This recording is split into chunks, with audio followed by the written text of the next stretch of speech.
ஆத்திரத்தோட உச்சிக்கு எடுத்துட்டு போன ஒரு காணொளி. 2 குழந்தைங்க, பெண் குழந்தைங்க, 11, 12 வயசு, 6ஆம் வகுப்பு. கவர்மெண்ட் ஸ்கூலா? உங்க ஹெச்எம்எஸ் பேரு? இளமதி ஈஸ்வரி. எத்தனாவது ஸ்டாண்டர்ட் படிக்கிறீங்க? உங்க கிளாஸ்ல எத்தனை பேரு? அங்க ஸ்கூல் பாத்ரூம்ல யார் கிளீன் பண்றது? நீங்க 2 பேர் தான் பண்ணுவீங்க. யார் உங்களை பண்ண சொல்றது?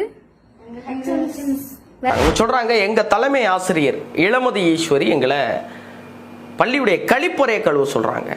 இவ்வளவு கொடுமைங்கிறத விட பெருங்கொடுமை என்ன தெரியுமா? இந்த 2 பிள்ளைங்களை மட்டும்தான் கழுவ சொல்றாங்க. காரணம், அவங்க கருங்காலி வலசுங்கிற கிராமத்தை சேர்ந்தவங்க. புரியும் நம்புறேன்.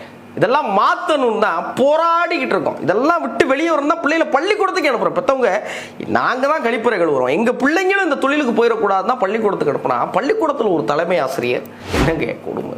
இது கல்வித்துறை அமைச்சர் திரு அன்பில் மகேஷ் பொய்யாமொழி அவர்களுடைய கவனத்துக்கு போகணும். இளமதி ஈஸ்வரி அவர்கள் பதவி நீக்கப்படுறதோடு மட்டும் நிறுத்தக்கூடாது.